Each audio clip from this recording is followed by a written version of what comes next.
So thank you all for being here for our workshop, which will be led by Dr. Gale Gorke, who you've all already seen in our keynote, but I'll introduce her anyway.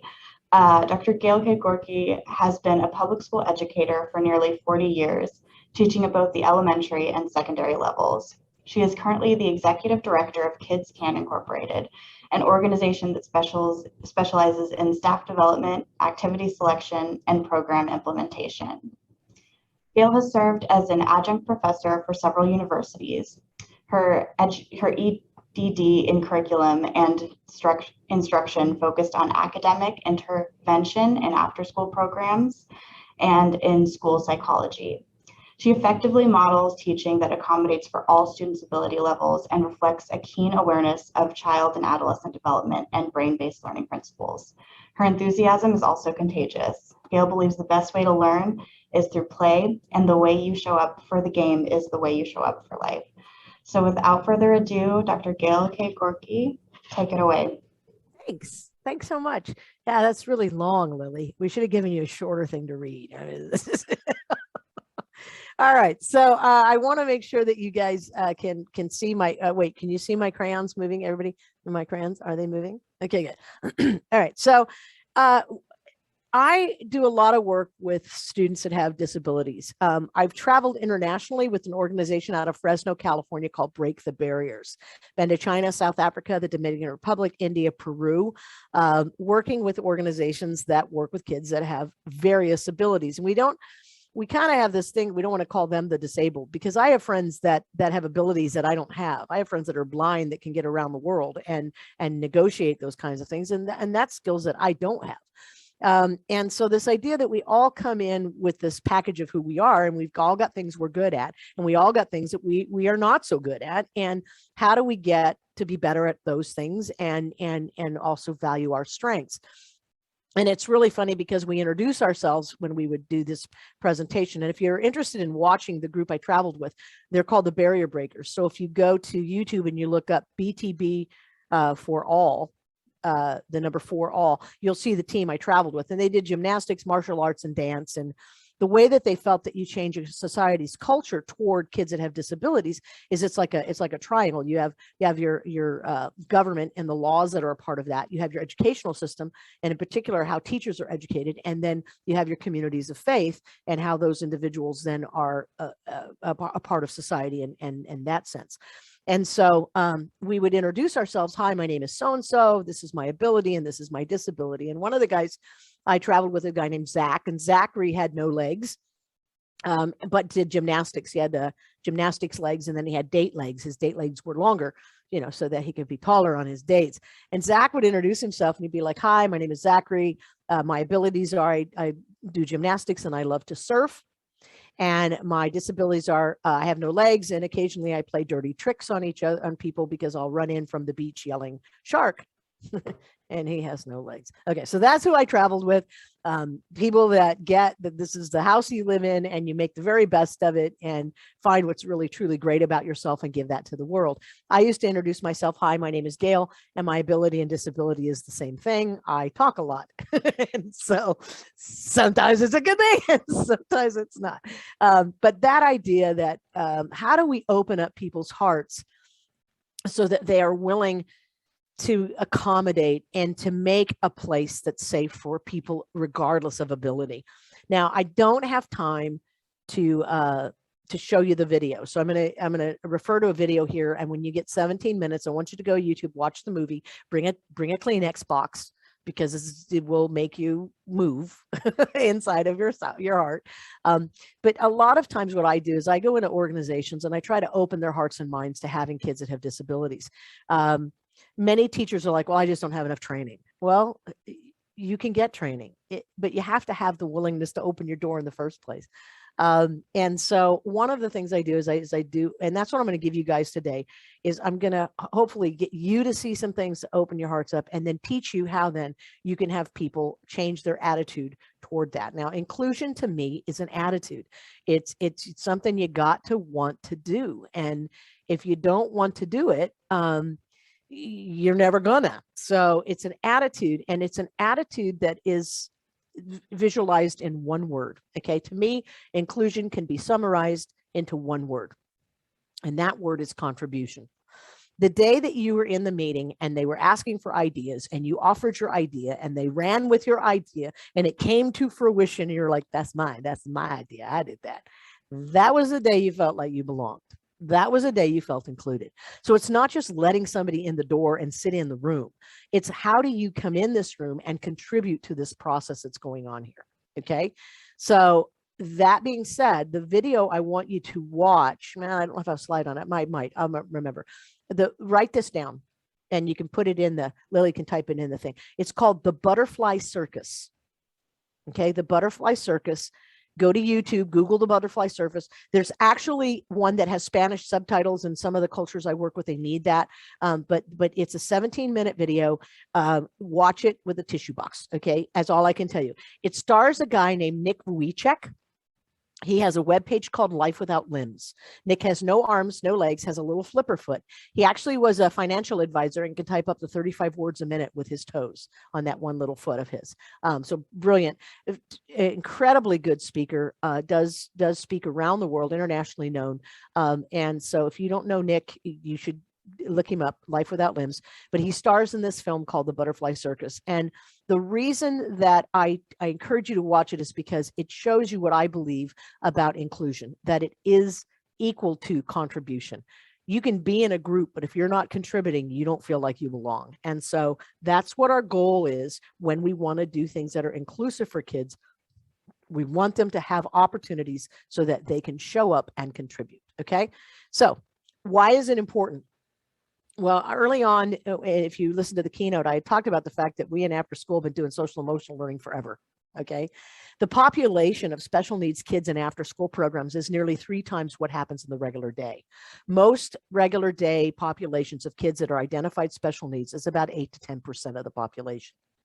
In after school programs, it's about 25%. It's almost 1 in 4 of our kids are kids that have IEPs or 504s, or they're individuals that have been identified as those that need special needs. Because one of the number one things parents ask for when they have kids who have special needs are, we need a place for my kid to be with regular kids. Okay. And I don't average kids, I don't call them normal and abnormal, because there's no such thing as normal. Normal is what works for you, but those that are of an average kind of thing versus one that aren't average. And so this idea that we're with regular or average kids is a really powerful thing. And most parents, that's the number one thing they ask for. Okay. What we know about kids with special needs is if they have social emotional opportunities to grow, okay, and that's what after school is. We talked about that. It increases their positive behavior. It decreases their negative behavior. It helps them do better in school. And oh, by the way, it's what's most often asked by parents. And if you look at this, you're like, well, that's the same thing with regular day kids. Yes, because kids are kids. It's the same thing. Okay. Now, there are some accommodations and some modifications, and we're going to get more specific about what that might look like. But it's important for us as teachers to know that when a teacher is looking about teaching social emotional learning, and by the way, whether you have a credential or not, you're still teaching. Okay. I should probably just put educators there, because it's not so much about being a certificated teacher, although many of you are.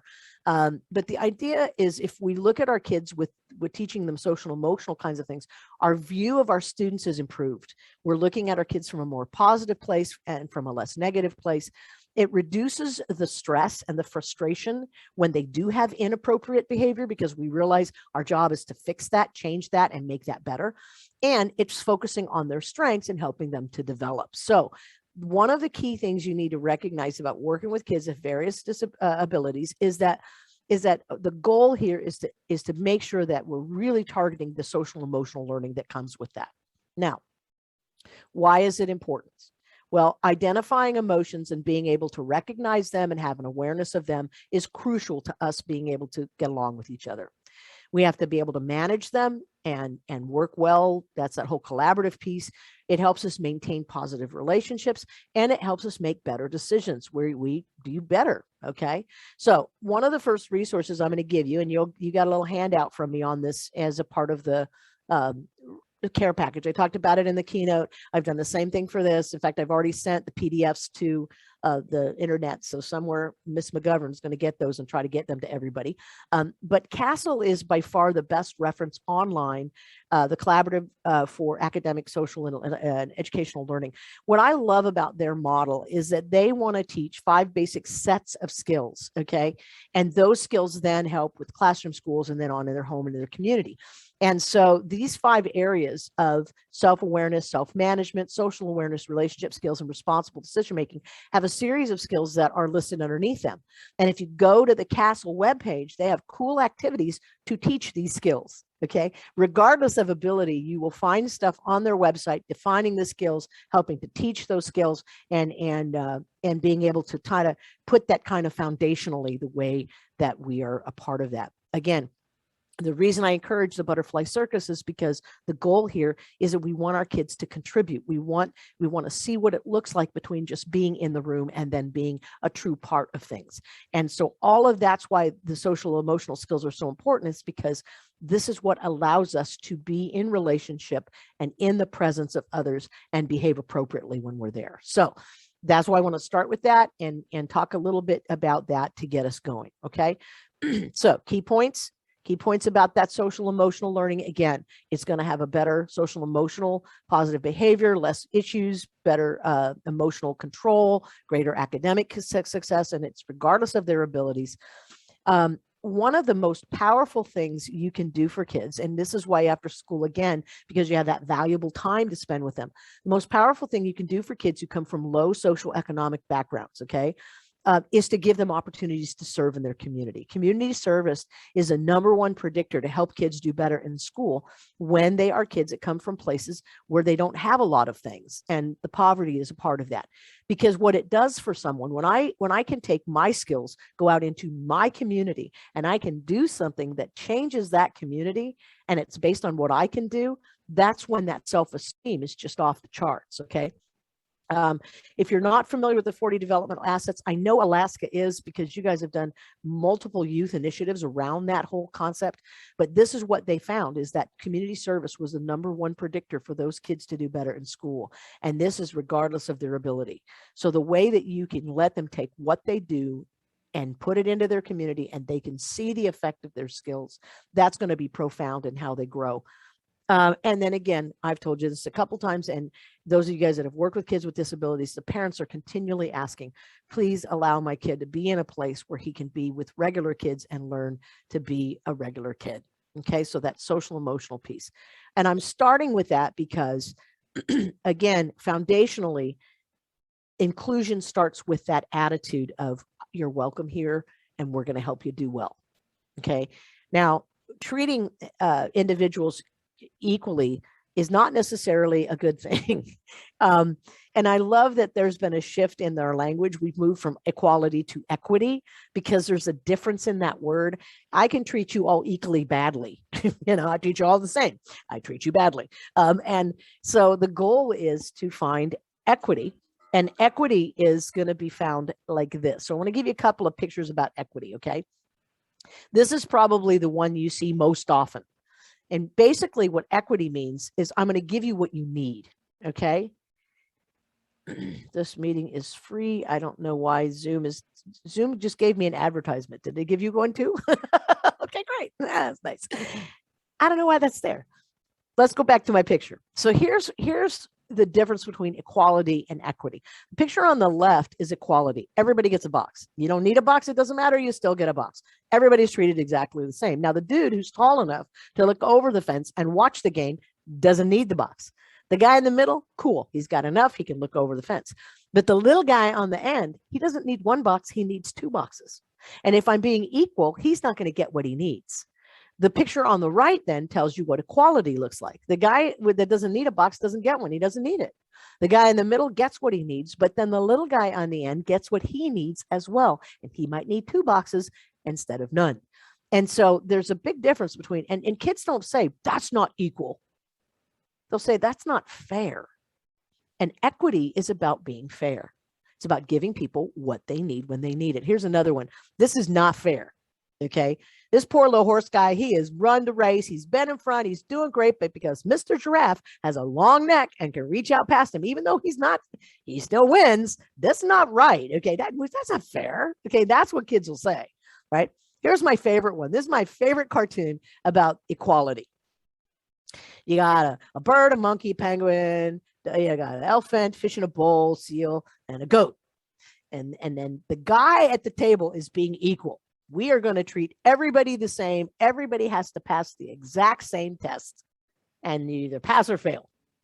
And the test is climb the tree. Now, obviously, some of the people, or some of the critters in this line, they have a distinct advantage, right? Mr. Monkey, he can climb no problem. The bird can fly, no issue. But Mr. Fish in the bowl, if somebody doesn't help put him in the tree, this guy ain't getting up the tree. And so even though he's equal, everybody's going to do the same thing. Some people have a distinct advantage when it comes to that. And so I want you to think about being equitable. I want you to think about being fair. Doing the right thing because it's the right thing to do is what we talked about in the keynote. And in this case, giving people what they need. And not everybody needs the same. But we want to make sure that we're equitable so that everybody can look over the fence and watch the game. And if you get 2 boxes, that's great. If you don't need any, that's great too. All right. And so I want you to think about that when you're doing that. The other word that you're going to get a lot of is this one. Differentiation. This is the classic what are you going to do for it? We're going to differentiate the curriculum. We're going to change what we teach. Okay. And here's what you need to understand. The core, the basic stuff everybody's going to learn is the same. And when you differentiate, it's not something separate. It's not out here on the side. It's inside the exact same circle. So when it's differentiated, you're teaching within the core. It's not something additional. It's in there, but it's altered. Okay. Now there's several ways we can do that. Okay. But it's based on the core. It's available to everyone. It's provided consistently. Okay. Those are the key things to what we're talking about here. And there's different ways to differentiate. Okay. Most people think the only thing we can differentiate is content. Well, content is one of them. And speeding it up and slowing it down, giving them more, giving them less, that's not the only way that you can change content. There's actually 4 different ways to change content. Okay. We're going to talk about that in a second. The other thing you can change is you can change how you get people to think about stuff, the sophistication of the questions that you ask. The other way, how do they get into that information? How do they research it? Do you give them an article? Do they got to go find articles? Do they read 1 article? Do they read 12 articles? Do they have to formulate their own opinion? Or is it going to be something done as a group to ask that question and then go research it? All of those things are a part of that. And then the final way that we can differentiate, the way that we can change up what we're doing, they can still do the core, but it looks slightly different, is in the products they produce. How many pages of something do they write? What kind of, mobile do they design? What kind of product do they produce to show you that they've got the knowledge? So when you differentiate, you literally can differentiate in all 4 of these categories. Okay. So content, you can go deeper or shallower. You can go more complex or you can be simplistic. You can look at something that's unique and novel. If there's anything you need to know about this, it's these 3 things. And that's what make it unique and novel. And then the last one then would be to accelerate or, speed it up or slow it down. So those are all different ways to change the content. And when we're talking about instructional accommodations, when you're talking about working kids with disabilities, you'll notice every one of the lines in here say that they're doing the same work, except for there's been this alteration, the same work. They got extra tools. They get help from peers. We adjust the expectations. It's always starting out with the fact that he's doing the same stuff.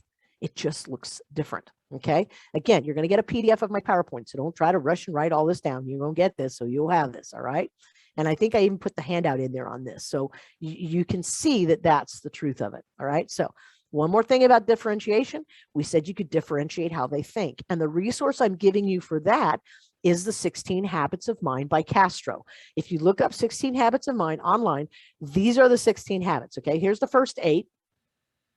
And put them all up there so you can see them. So getting them to think differently. Okay. One way to think is to persist, to stick with it till you get it. Another way is to manage your impulsivity. Think about, don't jump into conclusions. Okay. To listen with understanding and empathy. If you were listening in the keynote, we talked about Michelle Borba and how empathy was the key to kids getting along with each other, reducing the violence and the bullying that's going on. To think flexibly. We talked about the flexibility of after school. If you're not flexible, you get broken. Try something new. Hey, guess what? You don't get the NPR today. And everything you had planned was in the NPR today. It's that kind of thing that happens. To metacognate. I love to tell kids, go home, tell your parents you were metacognating in school today. They're like, oh, what's that? It means you were thinking about your thinking. Okay. To be accurate. Remember, I told you about truth and honesty and things that are accurate. To be able to pose questions and problem solve, to take what they learned yesterday and apply it to tomorrow. Okay, here's the next 8. Let's do these real quick too. Again, if you go to the website, and I did give you Habits of Mind and the website, they have activities that are going to teach kids to think in all of these, to think and communicate with clarity and precision. You ever said something and the minute you said it, you're like, oh, that's not what I meant. But that person is already reacting and you're like, wait, that's not what can I say that again? And so the idea to say it precisely, say it well, to be aware of, mindful, to be aware of our surroundings, to gather our information, not just with our ears, but with our eyes and our touch and all of those other kinds of senses, to be able to create, imagine, and innovate, try something new, make something different, to respond with wonder and awe is probably the main reason I like YouTube. Is because there's stuff on YouTube, you're like, okay, that is cool. I didn't know that.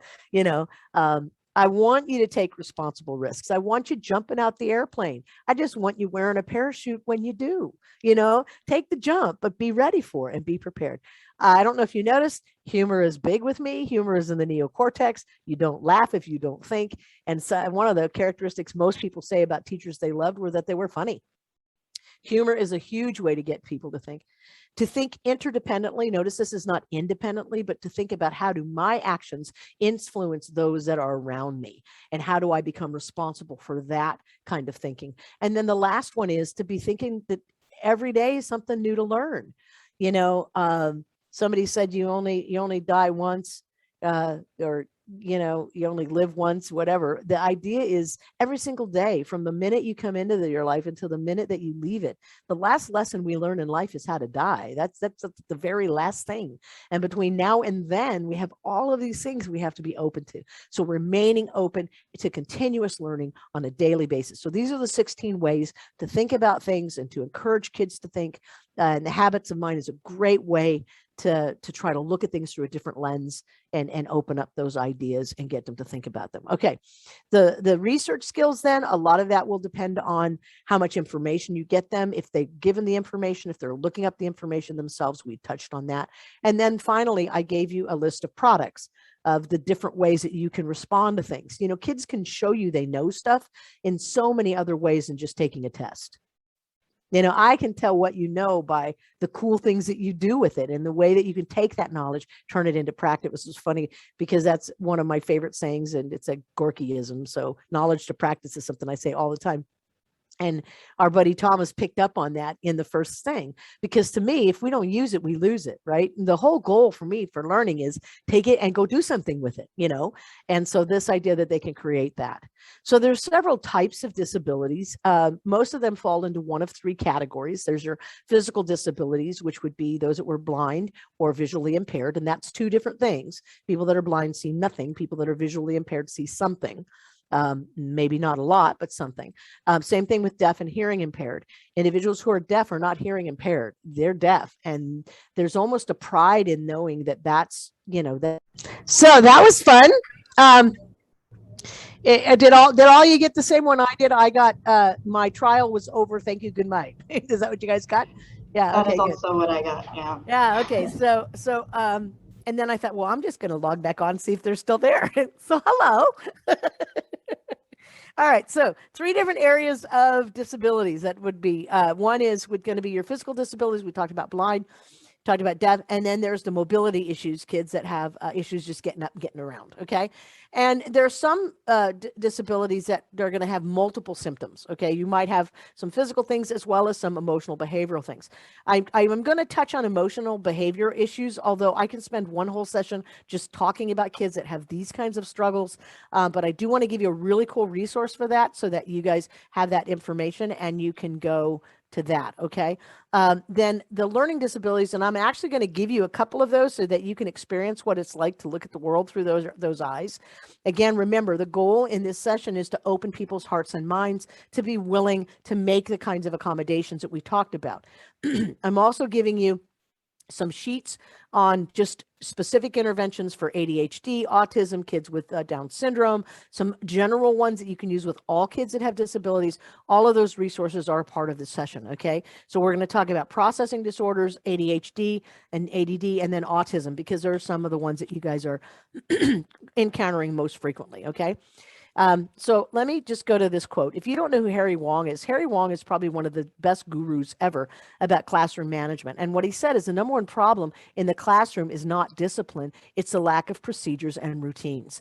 And I will tell you, with kids that have disabilities, particularly kids with autism and something similar to that, it's so important, you know, it's Asperger's or autism, whatever they are on the spectrum.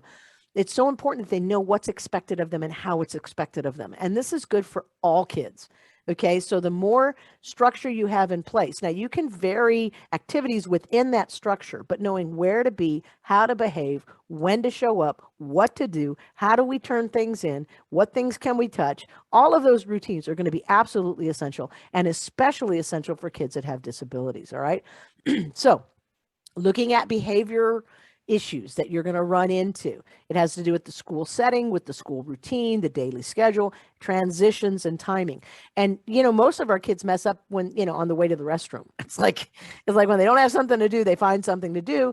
And kids who are engaged don't get in trouble. And if they're not engaged, then they find things to do. And usually it's not what we want them to do. So what I want you to do right now, instructionally, is I want you to, and these are some of the things that we do again, timing, product, and choice. Those are all instructional things we can do to help them handle their behavior. So what I want you to do right now is I want you to open up another link on your computer. Okay, go up to your computer, go to your browser, open up a link. I'm going to give you a web page, the best website ever in the history of man when it comes to behavior. And I want you to bookmark it. Okay, so this is where I want you to go. I want you to go to www.empoweringparents.com. Okay. So open up another link, make sure you got it separate, and put in empoweringparents.com, and you should get something that looks like this. Okay, give me thumbs up if you're at the webpage. Okay, should look like this, of what you should be seeing. And this is through Dr. James Lehman, and he passed away, I think, of cancer a little while ago. But this is a website dedicated to teaching parents to parent, and I already told you, you're in loco parentis. You're, excuse me, in place of the parent, and so it's really important that we understand that when you read these articles, they're written toward parents, and they're also written toward parents getting skills. It's not about the kid, you know, punishing the child. It's about you as an adult having the skills that you need to handle the situations to help them develop the skills that they need. And so this is the coolest thing about this site. Now, up across the top there, you'll see where it says articles, okay? Articles. Click on articles, and you should get a screen that looks like this. Give me thumbs up that you're at that screen. Now, look at the articles in the center where it says child behavior problems. And I'm just going to read through the list of articles that you can find here. Not one article, by the way, several articles under all of these headings: abusive and violent behavior, aggression, anger, annoying and obnoxious behavior, arguing, fighting, backtalk, bullying, defiant children, disrespect, entitlement, laziness, lack of motivation, lying, manipulation, outbursts and temper tantrums, power struggle. I mean, I'm reading through here, and like every single thing we've ever faced with our kids practically is listed here. And the most common thing I get from people when they're working with kids that have behavior disabilities is like, I don't know what to do. I don't know what to do. Parents say, I don't know what to do with my kid. I don't know. And what I love about these articles is this: every article on this webpage is written exactly the same way. Here's what you're seeing. Here's some reasons behind it. And here's something you can do or things you should not do. For instance, click on the one that says anger. Okay, click on anger. And notice there's a list of articles that are there. 7 things to do, 10 things not to do, 5 things that, excuse me, what you see is that this is all about you developing skills. Okay. Now, I'm going to ask you to favorite this, bookmark this, because what's happened is I can see by some of you that do have your cameras on, I've just lost you to this website. Okay. You're like, oh my God, I can read an article about this and like that. And that I want you to be excited about this resource. By far, very best, gratis, it's for free. This is where you can find all kinds of wonderful articles about the behaviors that you see and skills that you need to develop so that you can handle those behaviors in a much more productive way. So other than that, I mean, like I said, I spent a whole day just talking about behavior management issues and things like that. But this is one of the resources I wanted to give you so that today you have some place to go so that you can help your kids tomorrow. Okay. All right. So let's look at abilities then. Physical learning and processing. So the way that I teach people to deal with physical disabilities, okay, I remember I told you they were auditory and visual and kinesthetic. And so what I do is I've developed this kit, okay? Now, the first thing in the kit are these, what we call visual disability goggles or glasses, okay? And they're basically safety goggles. And I sprayed them with this glass frosting. The stuff they spray on bathroom windows so you can't look through it. Okay.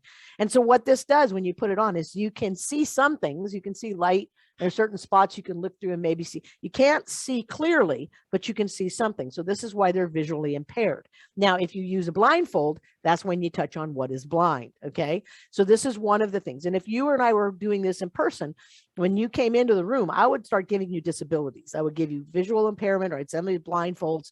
Some of you would get 2 or 1 of these lovely little earplugs. Those are little orange things you see there. And those I don't take back. People get to keep those because once you put them in your ear, they're yours. But I restrict the amount of hearing that they can do. I also make sure I speak a lot quieter so that they can't hear me very well. So they have to struggle with that. And then the last thing I do is I remove the use of your thumbs. And the way that I do that is with a pair of socks, particularly kids socks, okay? Because when you put these on your hands, what happens is you can't use there's something wrong. You can't use your thumb, okay? And so then what I do is I tell the group, okay, you've got goggles on or blindfolds, you got earplugs, you got these on your hands. Now I want you to go around the room and I want you to write your name on the chalkboard, or a piece of paper, and I want you to play catch with somebody. And then I want you to go around and greet 5 people that you don't know and tell them your favorite fast food restaurant. And so I give you 3 very simple tasks. And if you didn't have these things, you could do them very quickly. And what you'll see about the room is that they struggle with the simplest of tasks. I mean, how do you pick up a pen or pencil and write when you've got your gloves on? Okay. And so this is how I teach physical disabilities. And like I say, were we in person, I would make you do this. Okay. Now I can give you some of the learning disabilities, which is what we're going to do right now. Okay, so that's how I do physical disabilities. Now let's look at some learning disabilities. We're talking about processing disorders, brains that don't process language well, or they don't see things clearly, or they like dyslexia where, letters are flipped or turned. There's auditory processing where even if my ears work, I may not understand what's being said. There's cognitive where I can't think about certain things, or I only think about certain things. And that could be in the processing of things, the way that I memorize or can remember things, and then being able to hold attention and use those executive things. So one of the coolest processing activities I do is this one. And I sent you a handout that has my star in it. Well, let me take it out of the sleeve. You might be able to see it better. But it's this picture of a star. Okay. And you're like, okay, that's cool. Wait, put it back here. Can I see it? No, but you can see it on the thing. Oh, well. The way that I set it up is you have a mirror, like a regular makeup mirror. Okay. And I like the ones with this kind of a handle because it's easy. And you set it up so that you can see, if you look at the PowerPoint, you can see your hand in the mirror. Now, notice the picture is upside down, but it makes it right side up in the mirror. Do you see that?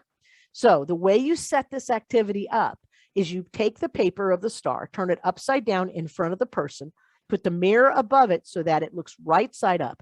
And then I have them use Sharpie markers. Now, the reason I use the Sharpie marker is because when you make a mistake, it bleeds and it makes it really obvious. Okay. And I want people to do that. Now, what they're supposed to do is they're supposed to trace in between the lines of the star, in between them. And before they go to trace, you cover their hand. They can still see in the mirror. In fact, they can even see their hand in the mirror. It doesn't matter. But I can't look down at my hand. I have to look in the mirror to do this activity. If you set this up, this is by far the most obvious. I can't tell you how many people after we do this training go, I can't, that was so hard. And I just totally get it. I mean, I've had people weep because they were like, I had no idea it was so hard for people to do stuff. This is the most profound activity you can do with people to show them, because literally what happens is they'll tell their hand to go right and it goes left. They'll tell their hand to move and it won't. They can't even get to a certain and move their hand. And all that happens is that ink just keeps bleeding and it becomes more and more obvious that they're not doing what they're supposed to be doing. This is a really, really powerful activity. And so I sent you the stuff. Get yourself a mirror, get yourself a marker. Notice I put a underneath because it will bleed through the paper. So like I have to be careful I don't damage tables when I do this activity in the room. But just make sure that you do that. And if you'll do this, you're gonna experience something that will blow your mind. You'll be like, I had no idea it was this hard. Okay. All right. And then now let's practice this reading. I'd like you to read out loud what's in front of the screen here. Come on, said Betsy, we have to, what? Okay, come on, read out loud. Come on, said Betsy, we have to, yeah. Okay, so let me, before you read it, because you're like, this is hard. Okay, I want you to recognize something. When I have a pair of, let me see, let me find something here. I usually have a pair of glasses. Okay. When I take my glasses, and I know they're over there, but I'm not going to go get them. And I turn my glasses this way or that way, or this way or that way, it's still just glasses. So no matter where this is in the world, it's the same shape and it has the same meaning. The problem with letters is that sometimes it has the same shape, but it changes the meaning where that shape is in space. So if this is my shape, okay, sometimes it's a B, sometimes it's a D, sometimes it's a Q or a P or the number 9.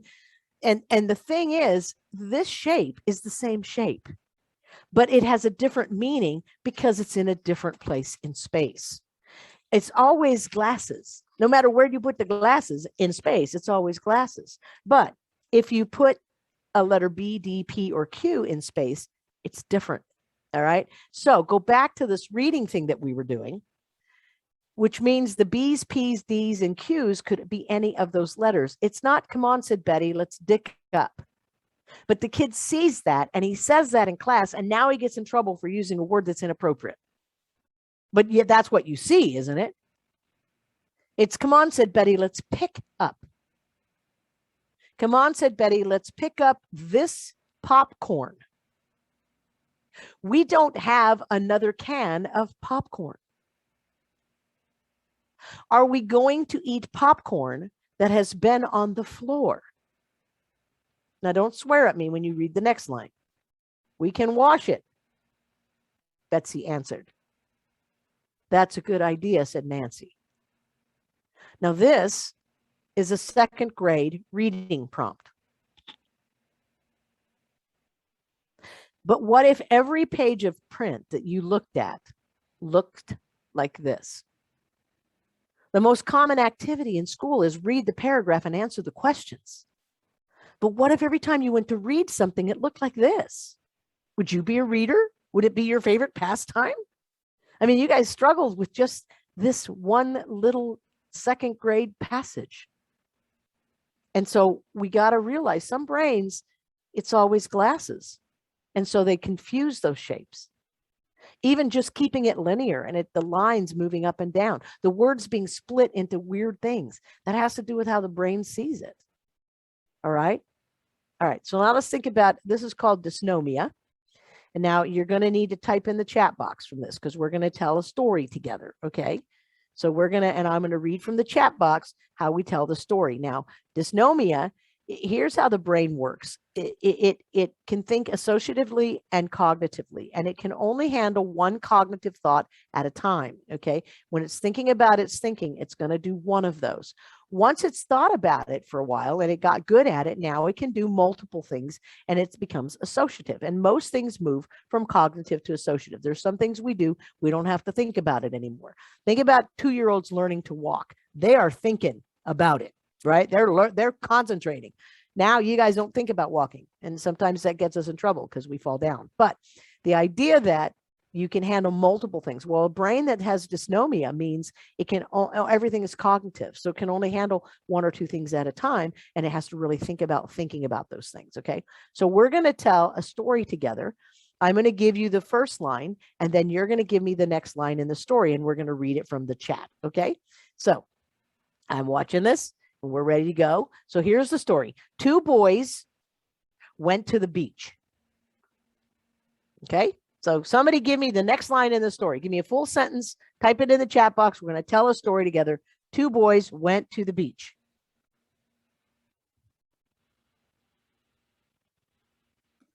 Somebody give me a line. They saw a shark. Okay, good. What happened then? Somebody else give me a next line.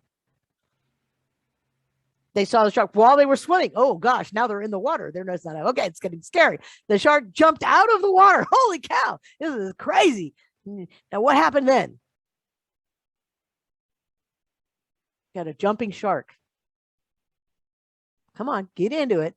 They yell for yes, that would be a good idea. They're yelling for help. What else is happening? They swam back to shore quickly. Yes, it is good. Okay, let's put an adverb in there. All right, good. All right, good. So we're telling the story, and you guys are thinking about it or whatever. So now let's take it, but one was more curious. So he's going to go swim with the shark.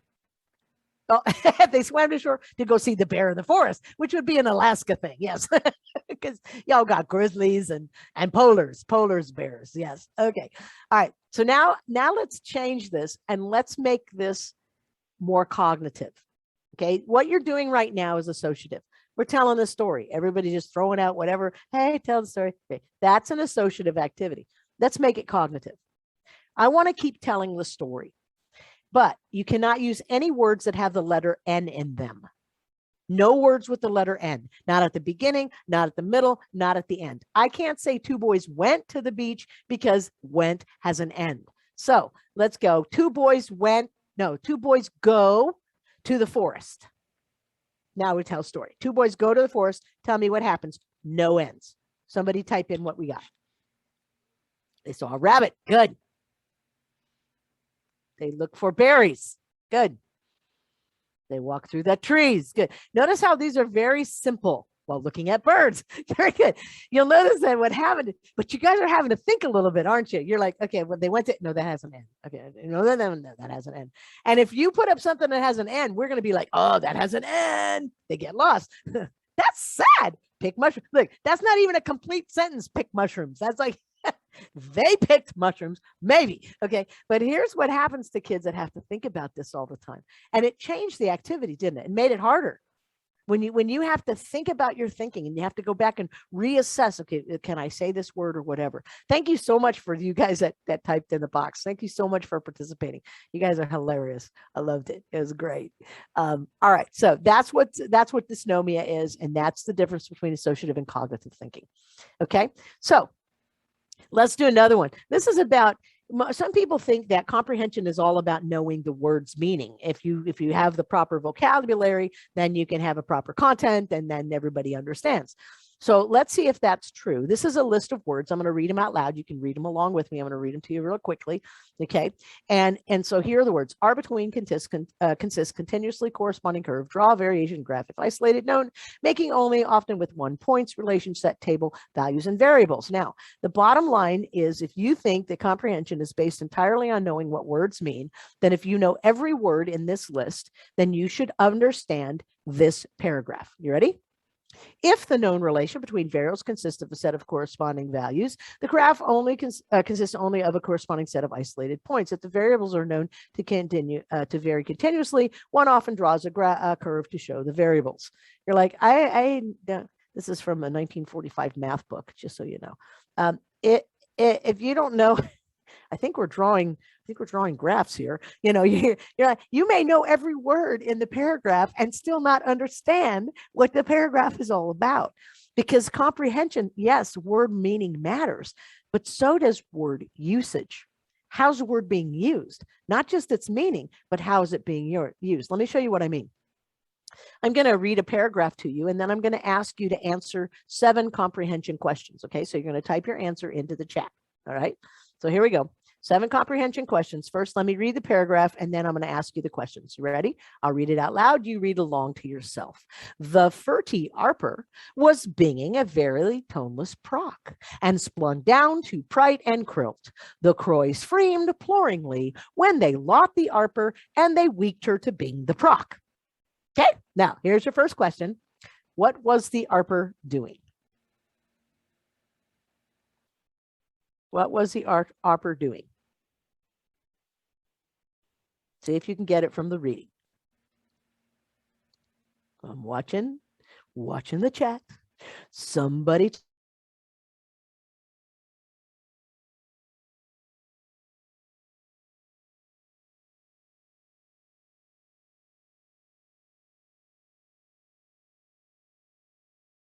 Okay, here comes the next question. Really? Okay, what kind of arper, what does the arper look like? What kind of arper is it? Okay, is it a male or female arper? What kind of arper is it? Where's the adjective in this? It was a furty arper. Thank you, Carol. Yes, it was. What kind of male or female furty arper? Anybody know? It says her, so that makes it what? Female. Excellent. Good. All right, so let's look at the next question. Next question. Here you go. Why do you think she splung down? Why did she do that? Why did she spling down? To prite and crilt. Exactly. That's why she did that. Okay. And then the next question is, what did the croys do? So she splung down. What did the croys do?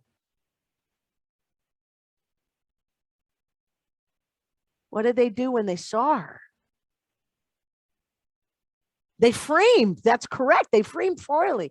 And so then, see, here we go. Wait. What's the next question? When did they frame? When did they frame? When they lot the arper. Correct. And what did they do after they framed?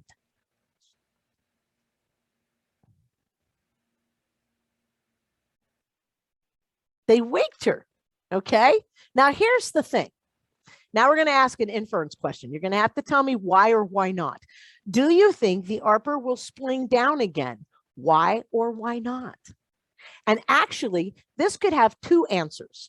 You can say, well, she'll spling down again. It doesn't matter how many times they weak her. She likes to bing, and so she's going to do that. Okay. Or, oh my God, they weaked her so bad she can't bing anymore and she's not splinging anymore. So there we go. Now here's what you just did. You just answered 7 comprehension questions about a paragraph that you don't know anything about. You have no idea but you answered the questions because you know how the words are used in the paragraph.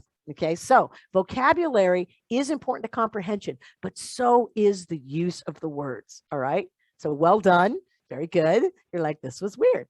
And since we have to be equitable in the things we do, we're going to do a little bit of math right now. Okay. All right. So here we go. How many of you struggle with quarts, pints, cups, anything have to do with gallons, right? So there's a great thing called Gallon Man. So everybody go, okay, I am gallon person. Say that, I am gallon person.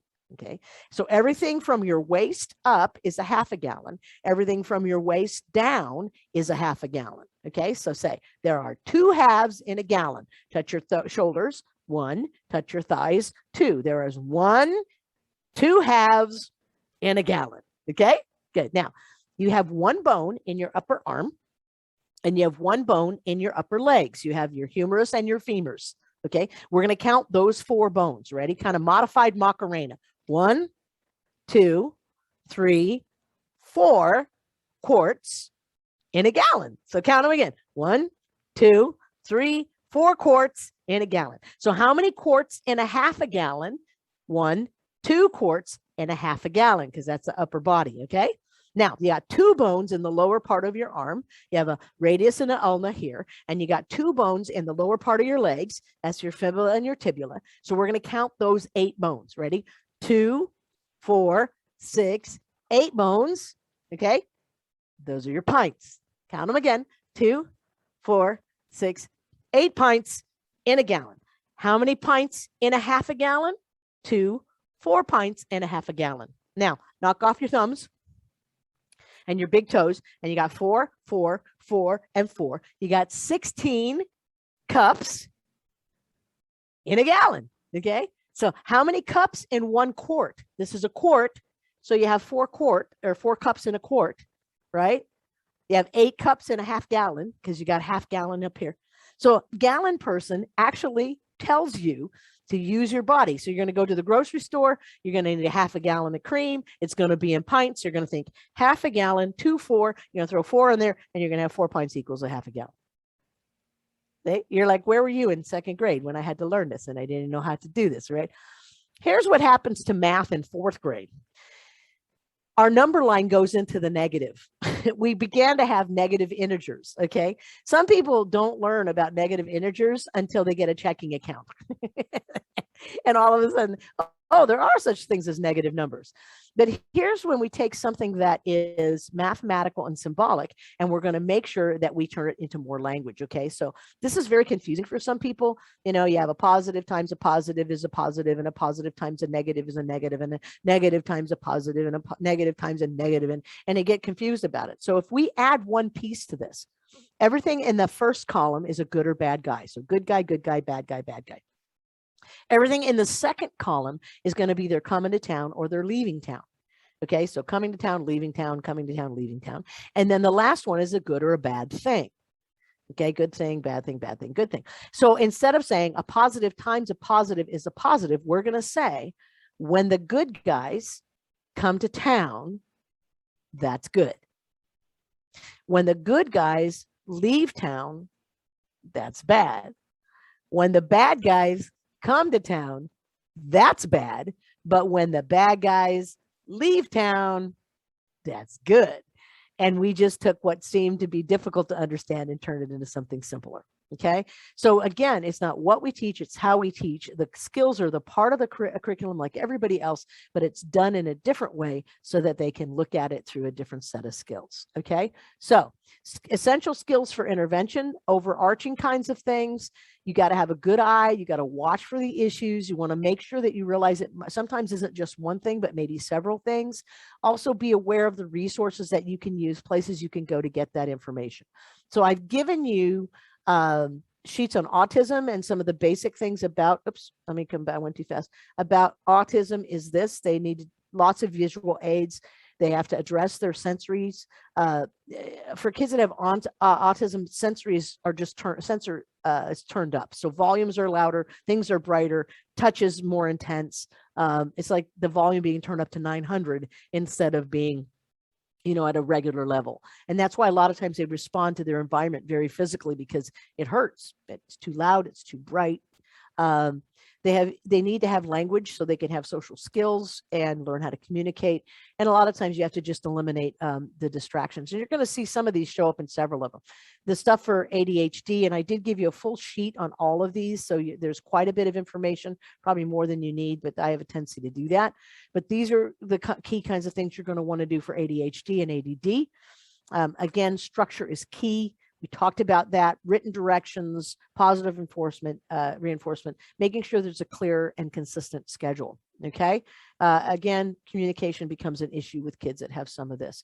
And the story that I usually tell is about this kid named John who came to me in 6th grade after he was lighting his crayons on fire in 5th grade. And he was lighting his crayons on fire in his desk. And not because he was trying to cause damage, but because he had seen some art projects where they used melted crayons. But of course, the teacher didn't see it that way. And John hadn't been to recess probably in 3 years. And I'm a firm believer that you don't take recess from kids because it's the only time they're allowed to play. I'll take kids and say, listen, you're having a hard time controlling yourself in class. I want you to go out to recess. I want you to run and scream and play and do all of that. And when you come back in, do better. And so John, I basically gave him 2 desks, taped a 6 by 6 foot floor with duct tape, let him put as many things together with paper and tape and marbles that he could. And I never took recess from him, and I made him my class messenger. And all the other kids were like, well, that's not fair. And I said, well, if he doesn't want to take it, he can ask somebody else. Would that be fair? And they said yes. Because it's not just about me accommodating, it's about all of the kids accommodating as well, recognizing that we're different and we need different support. I remember I met John's mom, and she sat across the table and she's like, what do you do now? And I'm like, well, he's got straight A's. He's a brilliant kid. The other things that kids didn't know about John was he was a really good athlete. And because he hadn't been out to the playground in so long, nobody knew that. Pretty soon, John had friends and kids were accommodating for him. And he did very, very well with me because I gave him the space to be who he was. And all our kids did the same thing. I gave you some cool stuff on Down syndrome. I've traveled the world with adults that have Down syndrome, and I'm going to tell you, it is the most incredible thing to see.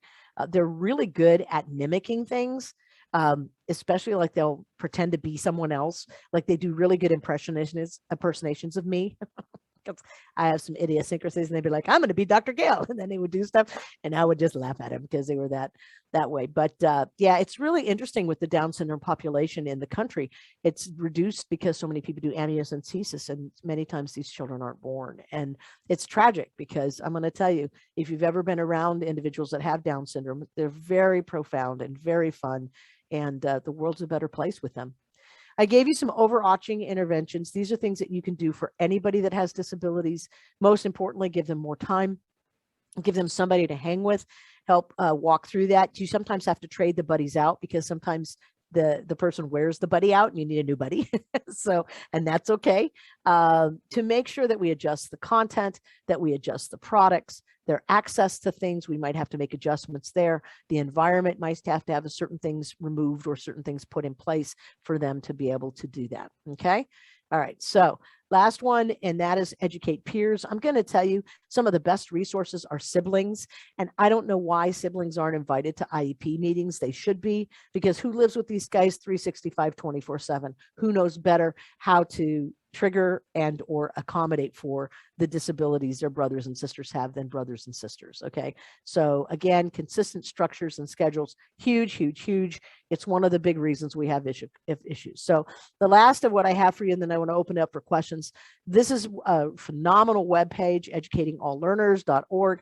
Got great resources that are a part of that, and that's a great way to go there. Here's several other websites that have to do. LD Online is all about learning disabilities. There's also specific ones for autism and ADHD and things like that. So all of those things are available to you. There's a lot of great resources, a lot of wonderful organizations that work with kids that have various abilities, and you know, you can get all kind of cool stuff. So I'm gonna let my room mom take a look and see if there's any questions in the chat that you guys have, or you can, there's only a few of us in here, so you can unplug or unmute and do that for me as well. But I want to open it up now for comments and questions and anything else that you guys would like to do. Anybody have? I have a quick question. Oh, cool. Go ahead. So I mean, you discussed a lot of really awesome things. But I guess one of the things that I run into pretty often, like when I deal with a lot of kids who have special disabilities, is when they get like so frustrated, right? They turn their blinders off, right? We use it in Campfire, like they flip their lid, right? And so I've done like a lot of different trainings on like how to get kids to calm down. But the one that I struggle with trying to help kids, and I have one of these kids at site right now, is when they try and run away.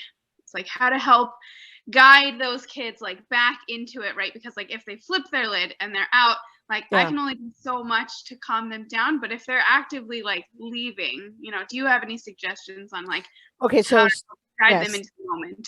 Step one is that all has to be done before they flip their lid. So there needs to be what we call it scripted for the next time, where and if their tendency is to run, they give them some place to run to. Okay, if you have an area where they're, because some of that is instinctual, they're going to run. And so just say, look, when you feel like this and whatever that trigger is, this is a corner that you can run to. And there's, you know, something here, there's a beanbag for you to sit in. There's something for you to, you know, whatever. And all of that can be trained early on. I don't know that you can prevent them from running. unless you can catch it before it triggers or you can get it early. But if their tendency is to run, then give them some place to run to. Give them an area. Say, look, when you feel like you got to run, this is where you got to go. And then make sure it's still a place that you can keep track of and be able to keep, know that they're there, give them what they need. But that's that instinct, that thing that they're doing, you can kind of control it. We had a kid that ran all the way home. One of my staff members, he ran all the way home, went right up to his front door, and my staff guy stayed with him the whole way. So yeah, son's IEP included taking a break. Yeah, I think all of us need a break. And, Ariana, you're touching in on the thing of how do they handle stress? And because school is so stressful for them, they're kind of in a constant state of that. Okay. And so coping skills, kids, especially kids that have autism and things like that, they cannot communicate. So they know they're feeling stuff, but they don't know what those feelings are or what to do with them. So knowing what their instincts are, if they're a runner, if there's someone that needs to punch something, or there's someone that wants to, a lot of times they'll do like wraps and things where kids can, they have these massage therapy things that are made of beads and they're heavier and they can lay them on there. So there'll be a compression or a pressure, all of those things are going to depend on what the kid does with that and how do they cope. But teaching them how to cope, teaching them to recognize what's happening, that they can make a better choice, giving them options to make those choices and not be critical of those kinds of things. Those are huge. Those are huge. I don't know if that answered your question. You're welcome with your information. Yeah. You can go, if you know the specific disability that child has, there are places where you can get some real specific stuff for them as well. So I would do that as well. Yeah. We do have a question from Katie in the chat. Do you have any tools, tips, or experience working with physical mobility issues in outdoor education settings? Any tips for that? Yeah, I think it's interesting. Like if you have games where kids have to catch or throw, you can always put kids in a place where they have something like kids in, I've done things with, they've had noodles, like swim noodles, so they have a better reach out of their wheelchair for things, or putting them in a place where they're guarding the goal, where they still have to do some of those things. It's been really cool to give other kids some of those mobility abilities or disabilities and having them try to play the game from that position and how that works. I've seen like kids with jump ropes and they have weighted so they can still move their arms in the jump rope fashion and do some of the cross things, and everybody else is doing that. If you want to go to the website and YouTube and look up BTB, the letters BTB 4, the number 4, ALL, all that, again, that's what they do: gymnastics, martial arts, and dance. And many of those kids have physical disabilities as well. And how do they accommodate for that and, give them something that is as close to the thing as possible, like dance and things like that. You guys ever watch Glee? The guy in the wheelchair actually didn't actually need the chair, that he was an actor, but there's many individuals that dance from their wheelchairs and the way that they move in those similar kinds of things. So what they can do, it's not so much about what they can't, but what they can do, and then try to modify the game in such a way that there's a place for that individual in that game, and they can use different apparatus. You can add some things to so they have a longer reach, or sometimes the physical disabilities are some of the easiest ones to accommodate for, because they're very obvious, and sometimes they're almost easier to do that. I don't know. Does that help?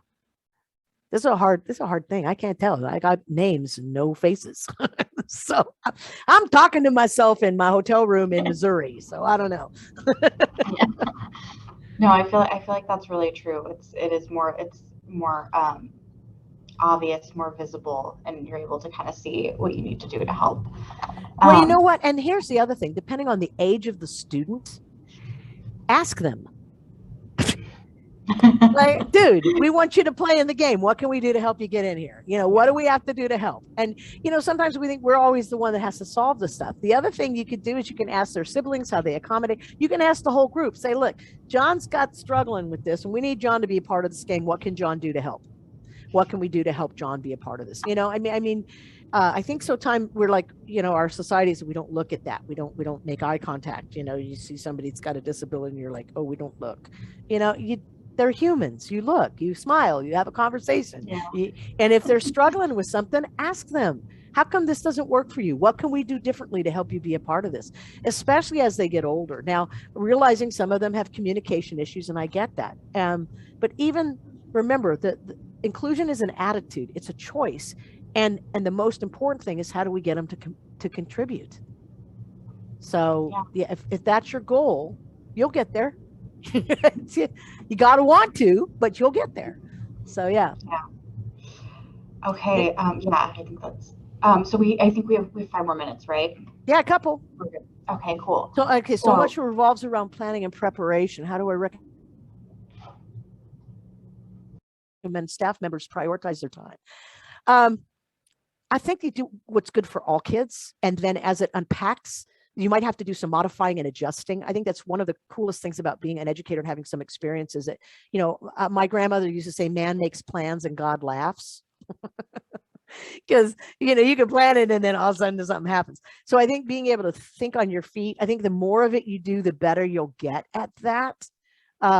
So yeah, I think being aware of the disability, planning for it, trying to accommodate for it, and then seeing how it rolls out and monitoring and adjusting that piece as we go. How can we keep more active kids entertained? Okay, so one of the best ways with kids that are very active and some that are not quite as much is to divide and conquer, where you put them in small groups. I'm a huge proponent of, you know, don't play softball, play 5-person throw and catch, where they're using softball skills, but every person touches the ball every turn. It's a game in the Sparks manual, if you don't know where it's at. But the idea that they're in small groups and they're practicing the skills so that by the time you do play the game, they're already there. But giving them other options, take a lap around the room, do some jumping jacks, do circuit training where they can move from station to station. And depending on they're at that station for that long, they do this activity and they do as many as they can. Others will do more, others will do less. I do a lot of things where cones are and relays. And if the kids are really quick and have a lot of ability, the cones are further apart. If the kids are younger and they don't have quite as many abilities, the cones are a little closer together. So the way you structure the game in itself will do that as well. So I got a 5-minute notice. How can we keep kids more active and entertained? Yeah, that was the one I was answering. I worked with an organization that taught golf, and they basically had a hitting mat and 15 kids were sitting and 1 kid was hitting. Yeah, okay, these guys that were sitting needed something to do. So what we did is we created these activities for them to do, and the hitting mat was one of the activities. So they were rotating through. And I'm going to tell you, circuit training or activities like that, really, really powerful. If you've got some kids that are quicker, then doing relays where they have to run from one end of the room to the other to do the same activity. Well, these guys might not be going that far. They're still working on it. This extra added movement and running is going to help with that. So, you know, there's ways you can station things as well. So hopefully that helps with that. So I think we've almost run out of time. We have like 2 minutes. So yeah, we have 2 minutes. We could maybe get in one more question if anyone has one. I'll leave it open. Good question. So thank you. Thank you for asking. Thank you for asking. Yeah. All right.